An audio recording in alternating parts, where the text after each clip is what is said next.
This is the Thoughtful Travel Podcast. I'm your host, Amanda Kendall of the notaballerina.com travel blog.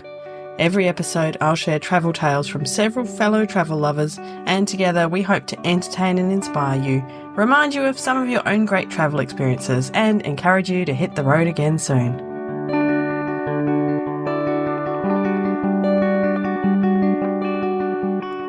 Hello and welcome to episode 334 of the Thoughtful Travel Podcast. It's about taking your nieces and nephews travelling. It's a fun one.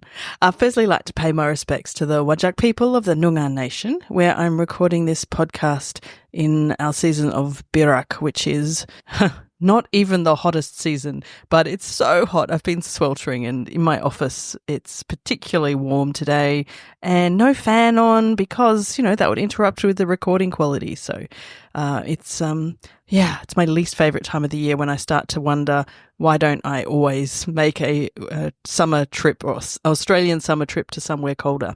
Maybe next year. Anyway, so we're talking about taking your nieces and nephews travelling. I've never had the chance to do this. I hope I might soon. I have just one nephew here in Australia, but he's also one of my son's very best mates. So I think we could get together and do some travelling sometime soon, I hope. But I actually started to think of this topic a long time ago. Some of you might know the blogger Sherry Ott, who runs Ott's World. And more than a decade ago, Sherry started what she called her niece project. So it turns out that Sherry has 6 nieces, all nieces, no nephews. And after a while of starting to buy, kids' gifts, as you do, and, sounds like she was a good auntie, she decided that instead of buying them all these, normal physical gifts every year, she would kind of save that money and announce that when they each turned 16, she would take them for a week-long trip to anywhere they picked in the world. I wish I had an auntie like Sherry. It sounds amazing. So I'm going to leave a link to her posts about this in the show notes. But basically, to summarise, it turned into a marvellous project. And it wasn't just the individual trips themselves, but many, many years of discussions at family meals about where they would each choose. And of course, she did have some wonderful travel experiences, which sounded very formative for her nieces. So super special. So I have 2 guests today who have stories on travelling with their nieces and nephews. And the first one is Mike Day, who I think should be Uncle of the Year for what he's done with a couple of his nephews. I truly believe that the best gift that you can give to yourself, to someone else, but especially the young people, is travel. So I have a nephew, and starting when he was 8 years old, I said, I'm going to take you on a trip during your school spring break, which would happen in March where we are. So the first year we went, he was 8 years old, we went to my hometown of Chicago. It's a great city for a young person. There's so many wonderful museums, the Museum of Science and Industry, the Shedd Aquarium, the Lincoln Park Zoo, the Field Museum of Natural History, the scale of the city of Chicago, especially for this kid who grew up on the east side of St. Paul, Minnesota in the USA. It's just magnificent. So we went to Chicago when he was 8. We went to St. Louis when he was 9, the St. Louis Science Center, terrific place also with a kid, and a place called the City Museum that's not a museum. It's an art park. It's an art park on steroids. It was built by a couple of artists, a husband and wife team that's just got all this interactive indoor and outdoor activity. So the City Museum in St. Louis, and my nephew, then 9, loved it. So now he's 10 years old. So I figure he's old enough. I ask him, where would you like to go? And he says, New York or Tokyo. So we go to New York when he's 10, and when he's 12, we go to Tokyo. Wonderful. Fabulous trip. Now, it's March, it's spring, it's cherry blossom season. And you can go to websites for Japan in the spring, and you can follow the migration of spring from south to north and where the cherry blossoms at their peak bloom. Just like in my part of the world, you can do the reverse in the fall, follow fall from north to south, and fall colors of trees. You'll know where to go and when to see the best peak colors. So we are sitting around on a Saturday morning. We're catching a flight from Minneapolis through Seattle to Tokyo that afternoon. and I go on the World Wide Web to check out these cherry blossom sites. And it says, this is the week to come to Tokyo. It's peak cherry blossoms. It was just one aspect of this terrific trip. Magic. And of course, we did achieve my nephew's prime objective because he wanted to get authentic Japanese Yu-Gi-Oh cards, which we did get. Fabulous. So now let's fast forward. This nephew, now much taller than me, bigger than me, he's in his mid-20s, okay? 15 years has gone by. Now, you can give a kid something, a toy, an electronic device. And after 15 years, it's probably going to be lost, outdated, forgotten, right? But travel can give you lifelong memories. So just a couple of weeks ago, this nephew, mid-20s, 15 years after our trip to Japan, he comes over and he says, Uncle Mike, I have to show you my new tattoo. And he rolls up his pants leg, and there on one calf, he's got this samurai warrior, behind of which is this Japanese castle. And floating down from his knee to his ankle is tattooed cherry blossoms falling. No way. It just says it's true. Lifetime experiences, lifetime memories can come to a young person and have value and authenticity when you take them traveling. So it inspired me to keep traveling with all the young people in our lives. And it's a really good looking tattoo. Oh, it sounds amazing. I want to see it. I can't imagine with the falling cherry blossoms. It sounds beautiful. Oh, that's magical. What a special series of gifts. Yeah, he was a very good traveling companion. And I have to tell you, when he got a little older, he passed the baton and he said, it's now time for you to take my little brother on these trips. That's very Isn't that nice. Sweet? Aww. Yeah, isn't that wonderful? So I started again with another nephew. Around we went. Yeah. Oh, that sounds so fabulous. I took my son to Japan when he was maybe 8 or 9, so maybe just a bit younger, and we managed to get the cherry blossom season. But I very, very clearly remember the day when he told me he would not stand in front of a cherry blossom for another picture, thanks very much, because I had taken so many. So many, right. Because they're so beautiful, you just can't stop. But, I mean, he was right in hindsight, I think. Well, I had done a lot of work in Japan, and I love Japan. And so when a kid in the family says, I'd like to go to Japan, boy, I'm there for him. And I was very fortunate because I contacted a friend of mine who worked for a company, and she was always sort of the person that was, our guide when we were there working. And she said, hey, I take pictures and I'll spend a day with you guys. I'll be glad to take you around our very first day in Tokyo. We had this, friend, personal guide, and now I have pictures of my nephew and I, thanks to this woman who, said, let me take pictures of the two of you. That's lovely. Yeah. So we've got a very nice picture book of our trip to Japan for what spring break. Special memories. It's so lovely. Yeah, very special. Yeah, you must be their number one uncle. I try to be. Of course, I love traveling in Japan, so the fact that this was the trip that Mike's nephew was, particularly impacted by makes me very happy. And I think Mike would be a super cool uncle. He's a documentary filmmaker and he's traveled the world. If you've ever sat in one of those IMAX cinemas and seen the, incredible travel tales laying out all around you in that amazing cinema experience, then probably you are watching Mike's work. I know when I chatted with him, I realized I had seen many, many of his films over the years. So, a very cool uncle. Now, my next guest today is a very cool auntie. It's my friend Dianne Bortoletto, and I asked her to come and chat about this story because I knew that she had done something especially fun with her niece Indy recently while they were travelling in Italy as part of an extended family trip.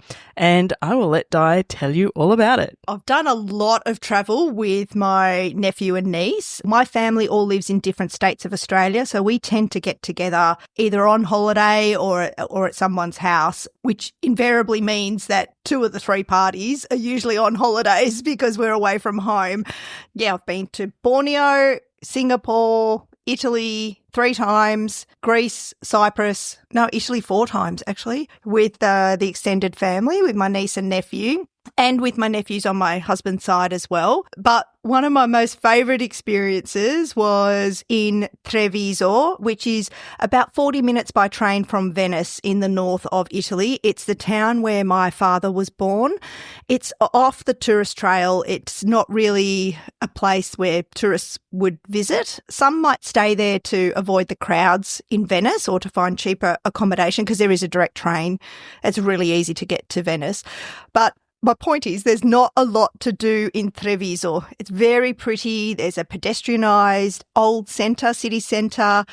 There's a river that goes around the outskirts of the very small city centre. Beautiful shops, lovely cafes and restaurants and historic buildings and the like, none of which really appeal to my 16-year-old niece.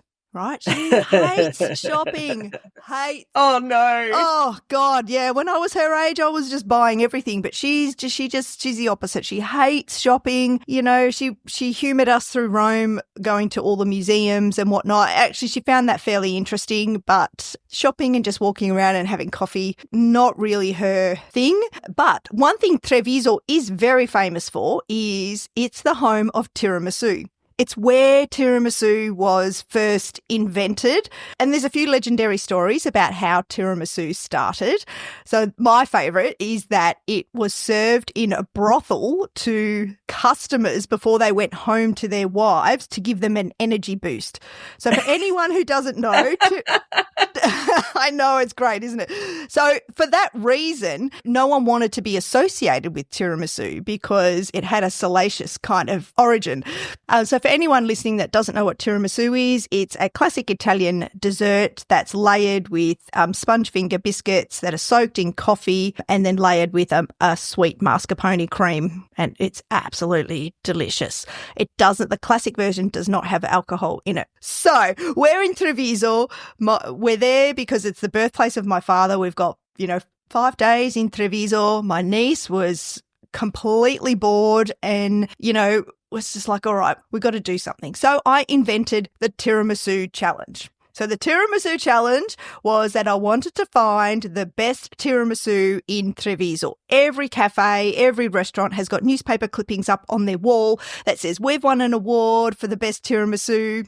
They actually have a tiramisu World Cup and they also have a tiramisu day, both are in October in Treviso. So it's so fun. Tiramisu in Treviso is a big deal. In fact, the tourist office says tiramisu is the 5th most recognised Italian word in the world. That's a cool stat. All right. So it's important stuff. Important stuff. So Indy actually loves tiramisu, which is, firstly winning. So she was into the challenge. So she got her Google Maps out on her phone and so did I. And we both were looking up different cafes and restaurants that were open and sort of charted a walking tour, if you like, of different places in Treviso to go and try tiramisu. Indy was great with maps. So she led the way. She navigated and we would go into a cafe and, oh my God, for 2 straight days, we tried 7 tiramisus each, so 14 in total. I mean, I love tiramisu, but even I was tiramisu'd out. She wasn't. She was just hoovering it the lot. Like I'd have a spoonful to taste it, and she would just hoover it. And I'd be like, Indy, stop, slow down. We need to savor this. Well, you need to pay attention to what you're tasting. I mean, I'm a food writer as well, so I'm trying to. It's not about the volume of how many you can eat; it's the quality. It's a challenge to discover the best one. Yeah. And I had to jump in every single time because she'd have her spoon poised, ready to pounce on the tir, and I'd be like, "Stop! I have to take a photo of this." Honey, why do you have to take a photo of everything? I'm like, Indy, for a few reasons. My job. Exactly, my job. If I decide to write a story about it, I've got photos. It helps trigger memories, so you can remember what, you were, where you were. And anyway. Many, many reasons. Exactly. I know you appreciate this, Amanda, taking photos on your travels. So that was, the tiramisu challenge was an epic way to occupy a couple of days in Treviso with a 16-year-old niece who was just not into doing much else. So perfect. Yeah, it really was. By the end of your couple of days, what was the verdict? What did you agree? How did it work out? Actually, we did agree. I had a couple of tiebreakers, so did she. And my mum and my sister, who's Indy's mother, were also with us. My sister, the poor thing, she's got an egg allergy and there's egg in tiramisu, so she couldn't partake. So we've got photos of her with a sad face, selfies where she's taking a selfie with a crying face, because we're all tucking into tiramisu and she's just... Oh, poor thing. Exactly, watching. Oh, poor thing. It was funny. Yeah. So, yeah, the outcome was that the restaurant that's claimed to have first put tiramisu on a menu anywhere in the world, also in Treviso, of course, we went there and tried their classic version, which was perfect, and there were a few other perfect ones as well. But there was one that they did their take on tiramisu and they put marzipan in it, it's a pretty strong flavour, marzipan. Yeah, and I wasn't expecting it. And there was nothing on the sign in their little window that said there's marzipan. So I, dived in, took a spoonful and I nearly spat it out. It was revolting.